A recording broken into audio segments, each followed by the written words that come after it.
Three कहाँ से लिखा है? तो ये बोला ये थ्री देख के लिखा, मतलब वो अलग ही लेवल का बन रहा था। अब यहाँ पे थ्री देख के यहाँ पे थ्री लिख दिया।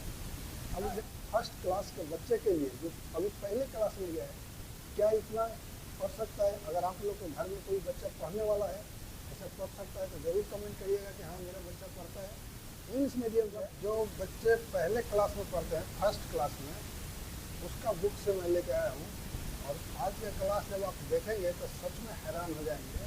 जो मैं बताने जा रहा हूँ जिस बच्चे के बारे में, तो खुद मेरा ही बच्चा है जो फर्स्ट क्लास में भी पढ़ रहा है, वो इंटरनेशनल स्कूल में पढ़ता है, इंग्लिश मीडियम से है। उसका बुक मैं आज चेक किया हूँ, जब मैं आज ऑफिस से आया तो उसका बुक चेक किया हूँ कि आज का होमवर्क क्या मिला है, पढ़ाई क्या हुआ है। उसका जो बुक में पढ़ाई हुआ है आज का, वो है व्हाट इज जीरो। अब ये व्हाट इज जीरो मतलब जीरो क्या है, उसका बुक देखा हूँ कौन सा बुक से है, तो उसका बुक से mathematics course book, mathematics course book 1 mathematic है। देखिए इसका बुक में कैसे लिखा है, इंग्लिश में है लिखा हुआ है मैथमेटिक बुक्स, मैथ पढ़ाने का तरीका इसमें बताया है। तो देखिए इसमें कुछ लिखा हुआ है जो आज मेरे बच्चे को जो पढ़ाई हुआ है स्कूल में, जो होमवर्क मिला है मतलब, और वो फर्स्ट क्लास में है, अभी क्लास 1 में ही गया है। वहाँ पे देखिए क्या पढ़ाया गया है, मतलब ये जो पीरियड के बच्चे हैं इसके बारे में कितना है, काउंट करने को सिखाया गया है कैसे। ठीक है, देखिए 5 birds are sitting on a bench, मतलब वो बोल रहा है कि एक टहनी पे 5 चिड़िया बैठा है।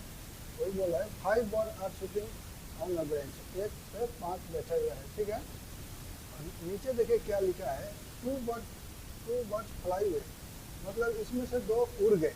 कितने बचे? मैथ पढ़ाने का तरीका देखिए, तो कितने बचे? तो मैंने बुक्स में देखा अपने बच्चे को, वो होमवर्क किया था, उसमें 3 लिखा हुआ है। मैंने पूछा कि 3 कहाँ से आया, 3 कैसे लिखे? मैं सोचा पढ़ा होगा, शायद पढ़ के लिखा होगा। मैंने पढ़ने को कहा तो कुछ पढ़ने नहीं आ रहा उसको। मैंने बोला 3 कहाँ से लिखा है? तो ये बोला ये 3 देख के लिखा, मतलब वो अलग ही लेवल का बन रहा था। अब यहाँ पे 3 देख के यहाँ पे 3 लिख दिया। अब देखिए यहाँ वो सही है, 3 आएगा इसमें। यहाँ पे बोल रहा है कि 2 बर्ड्स फ्लाई हुए, मतलब इसमें से 5 है, इसमें से 2 उड़ गए, तो 3 ही बचेंगे। लेकिन वो यहाँ पे देख के काउंट करके लिख रहा है, ये पढ़ के नहीं लिख रहा है। अब देखिए फर्स्ट क्लास के बच्चे ये क्या पढ़ेंगे बताइए आप लोग। यदि आप लोग पढ़ पा रहे हैं, आप लोग बताइए फर्स्ट क्लास के बच्चे क्या पढ़ पाएंगे, इसको समझ पाएंगे? इतना हार्ड बच्चे के लिए हार्ड है, जिसको पढ़ने आएगा उनके लिए मुश्किल नहीं है। मतलब बच्चे फर्स्ट क्लास बच्चे के लिए देखिए जो 8th क्लास में पढ़ रहे हैं, उनके लिए कितना हार्ड लग रहा है। ऐसे अगर हिंदी मीडियम से होता तो ये 5 है तो 3 माइनस करो, जो भी है, मतलब माइनस प्लस करना होता तो जोड़ घटाव करके लिख देता है। लेकिन यहाँ पे पढ़ना है, पढ़ के इसमें लिखना है कितना बच रहा है। आगे देखिए और क्या इसमें लिखा है। अब देखिए जो क्लास है ये व्हाट इज जीरो, मतलब जीरो के बारे में बताया गया कि जीरो कब आता है, जीरो क्या होता है। ठीक है, यहाँ पर 3 लिखा हुआ था।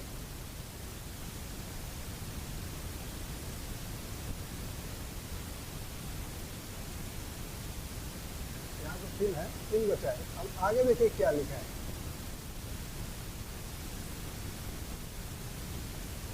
अब यहाँ पे लिखा है अगेन 2 बर्ड्स फ्लाई, मतलब 3 है तो अगेन 2 बर्ड्स फ्लाई, उसमें से और 2 उड़ गए, तो कितने बचे? How many are left now, तो यहाँ पे 1 बच रहा है। फिर बच्चे ने क्या किया, यहाँ पे भी देखिए 1 लिख दिया, अपने को आता नहीं है।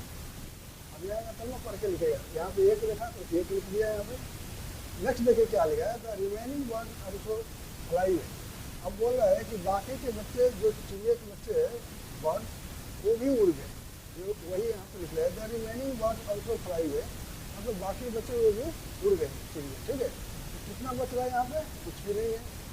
आगे देखिए क्या लिखा है, now the bench is empty, यहाँ पे पूरा खाली हो गया, बेंच पूरा एम्प्टी है, कुछ नहीं है यहाँ पे।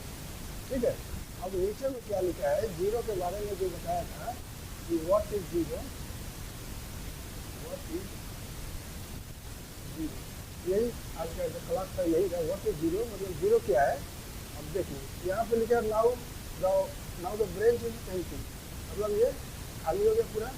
अब यहाँ पे जीरो क्या है वहाँ पे उसको नीचे समझ में आएगा। ठीक है,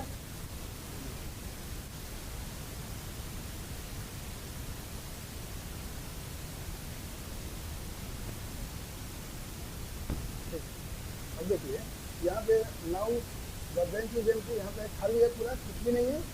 उसका we can say that there are no bird और zero bird left on the bench. अब कह सकते हैं कि कोई भी पंछी नहीं बचा है या फिर जीरो बचा है, जीरो बचा है, ठीक है, वही बोल रहा है।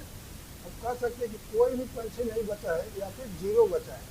अब कोई भी, अब मान लीजिए यहाँ पर एक बचा था, अब यहाँ पे कोई भी नहीं है, कुछ भी नहीं, तो यहाँ पे तो कुछ ना कुछ तो कहेंगे ना कि जीरो बच गया। जीरो वही बता रहे कि व्हाट इज जीरो, वही समझाया यहाँ पे। We can say that there are no bird और zero bird left on the bench, मतलब बेंच पे अब कोई भी पंछी नहीं बचा है और फिर जीरो बचा है, ये कर सकते हैं, ठीक है। यहाँ पे लिखा है zero in number which come just before one. ये भी इंटरेस्टिंग है, which zero is number which come just before one. अब ये फर्स्ट क्लास में जो बच्चा पढ़ रहा है, एक क्लास में भी गया है, अब बताइए वो तो क्या पढ़ेगा इसमें। पढ़ने के लिए मैं खुद बोला तो कुछ भी उसको समझ में नहीं आता। पहले क्लास के बच्चे को क्या समझ में आएगा, कुछ समझ में नहीं आ रहा है। मैं बोला एक कहाँ से लिखा, तो ये देख के लिखा, चलो उसका हिसाब से एक है तो एक लिख दिया, लेकिन एक ही आएगा इसमें, उसको कैसे पता। मैं पूछा कि तुम एक कैसे लिखे हो, बोले लाइन बताई है, हमने यहाँ से देख के यहाँ भी एक है और लाइन भी बताई है। मैंने उनको टीचर बताया है एक आएगा, तो उन्होंने बता दिया लेकिन पढ़ना नहीं सिखाया। पढ़ना सिखाएगा तो क्या इतना जल्दी फर्स्ट क्लास के बच्चे सीख सकते हैं? आप लोग को लगता है इतना हार्ड है? बच्चे के लिए तो हार्ड ही है, पढ़ सकते हो, बहुत मुश्किल होगा पढ़ना। तो आई होप दोस्तों क्लास कैसा है आज का, ये आप लोग बताइएगा। क्या फर्स्ट क्लास के बच्चे के लिए जो अभी पहले क्लास में गया है, क्या इतना पढ़ सकता है? अगर आप लोग के घर में कोई बच्चा पढ़ने वाला है, ऐसा पढ़ सकता है तो जरूर कमेंट करिएगा कि हाँ मेरा बच्चा पढ़ता है। इंग्लिश मीडियम से है, देखिए मैथ पढ़ाया गया, इंग्लिश नहीं पढ़ाया गया है। ये जो बुक है मैं आप लोग के सामने भी दिखा सकता हूँ, यहाँ पर नाम लिखा है इसलिए मैं नहीं दिखाऊंगा। अब बुक क्या है, मैथमेटिक्स कोर्स बुक 1, ये कोर्स बुक 1 है, मैथ पढ़ाया गया है। ये इंग्लिश में भी मैथ पढ़ाया जाता है ही, और जो भी सब्जेक्ट है हिंदी को छोड़ के सारे सब्जेक्ट इंग्लिश में पढ़ाया जाता है। इंटरनेशनल स्कूल है, उसका बात ही अलग है। तो आई होप आप लोग को अगर अच्छा लगा हो क्लास हमें कमेंट करिएगा, और डेली मैं इस बुक से कुछ ना कुछ आप लोग के सामने लेके आऊँगा क्लास में। अच्छा लगेगा तो लाइक और शेयर कर दीजिएगा। Thank you.